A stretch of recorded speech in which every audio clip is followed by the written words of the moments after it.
ഭരണ തലപ്പത്ത് IAS ക്ഷാമം അതിരൂക്ഷമായിരിക്കുന്നുവെന്നാണ് നമുക്ക് ലഭിക്കുന്ന റിപ്പോർട്ട്. സെക്രട്ടേറിയറ്റിൽ കെട്ടിക്കിടക്കുന്ന ലക്ഷക്കണക്കിന് ഫയലുകളാണ്. ഓരോ ഫയലിലും ഓരോ മനുഷ്യജീവിതം ഒളിഞ്ഞു കിടക്കുന്നു എന്ന് പറഞ്ഞത് നമ്മുടെ മുഖ്യമന്ത്രിയാണ്.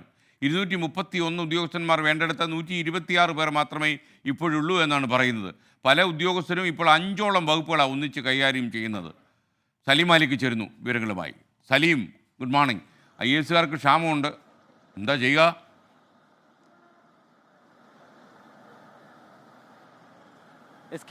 Good morning. ഈ IAS ക്ഷാമം അത് ഈ സർക്കാരിന്റെ ഭരണ തലപ്പത്ത് വലിയ പ്രതിസന്ധി സൃഷ്ടിക്കുന്നുണ്ട് എന്നുള്ളതാണ് നമുക്ക് ലഭിക്കുന്ന വിവരം. പ്രത്യേകിച്ചും 100-ലധികം IAS ഉദ്യോഗസ്ഥരുടെ കുറവാണ് നിലവിൽ സംസ്ഥാനത്ത് ഉള്ളത്. പ്രത്യേകിച്ചും കേന്ദ്ര ഡെപ്യൂട്ടേഷനിൽ പല മുതിർന്ന ഉദ്യോഗസ്ഥരും പോയത് വലിയ പ്രതിസന്ധിയായി നിലനിൽക്കുന്നുണ്ട്.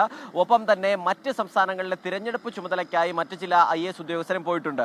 അതോടുകൂടി ഈ പ്രതിസന്ധി രൂക്ഷമായിട്ടുണ്ട്. 100-ലധികം പേരുടെ IAS ഉദ്യോഗസ്ഥരുടെ കുറവുള്ളത് കൊണ്ട് തന്നെ പ്രധാനപ്പെട്ട പല വകുപ്പുകളും ഒരേ സമയം 5 വകുപ്പുകൾ വരെ കൈകാര്യം ചെയ്യുന്ന IAS ഉദ്യോഗസ്ഥർ സംസ്ഥാനത്തുണ്ട്. ചില വലിയ ഉദ്യോഗസ്ഥർ 4-ഉം ചിലർ 3-ഉം വകുപ്പുകൾ കൈകാര്യം ചെയ്യുന്നുണ്ട്. സർക്കാരിന് വേണ്ടപ്പെട്ട ഉദ്യോഗസ്ഥർക്ക് കൂടുതൽ പ്രധാനപ്പെട്ട വകുപ്പുകൾ നൽകുന്നുണ്ട് എന്നുള്ളതാണ് നിലവിൽ നമുക്കറിയാൻ കഴിയുന്നത്. അല്ലാത്തവർക്ക് കുറഞ്ഞുള്ള വകുപ്പുകളും. പക്ഷേ എങ്കിൽ പോലും ഈ പ്രതിസന്ധിയെ പരിഹരിക്കാൻ കഴിയുന്നില്ല എന്ന് മാത്രമല്ല, ഈ അധികം വകുപ്പുകൾ ഒരേ സമയം കൈകാര്യം ചെയ്യുന്നത് കൊണ്ട് തന്നെ ഫയലുകൾ പോലും IAS ഉദ്യോഗസ്ഥർക്ക് നോക്കി തീരാൻ കഴിയുന്നില്ല എന്നൊരു പരാതി നേരത്തെ തന്നെ സർക്കാരിനെ അറിയിച്ചിട്ടുമുണ്ട്.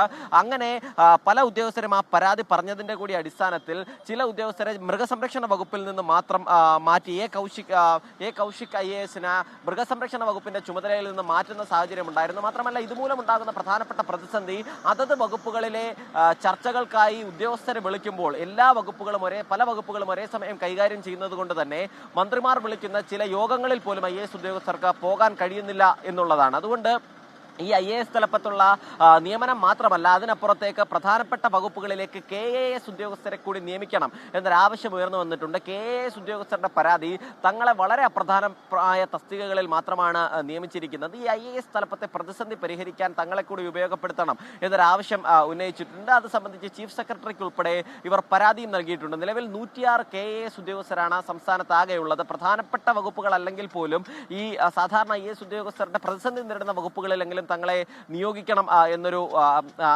നിർദ്ദേശം മുന്നോട്ട് വെച്ചിട്ടുണ്ട്. സെക്രട്ടേറിയറ്റിൽ മാത്രം 3 ലക്ഷം ഫയലുകൾ ഒപ്പിടാതെ കെട്ടിക്കിടക്കുന്നുണ്ട് എന്നുള്ളതാണ് കണക്കുകൾ. മാത്രമല്ല, ധനവകുപ്പിൽ മാത്രം അത് 40,000-നോട് അടുത്ത് ഫയലുകൾ ധനവകുപ്പിൽ മാത്രവും അങ്ങനെ കെട്ടിക്കിടക്കുന്നുണ്ട്. അങ്ങനെ ഈ പ്രതിസന്ധി പരിഹരിക്കാൻ ഈ IAS ഉദ്യോഗസ്ഥരെ കൂടുതലായി നിയമിക്കുക, അതല്ലെങ്കിൽ KAS ഉദ്യോഗസ്ഥർക്ക് മറ്റ് തസ്തികകൾ കൊടുക്കുകയോ ചെയ്യണമെന്നൊരു ആവശ്യമാണ് നിലവിലുള്ളത്. സലീം മാലിക്കാണ് വിവരങ്ങൾ നൽകിയത്.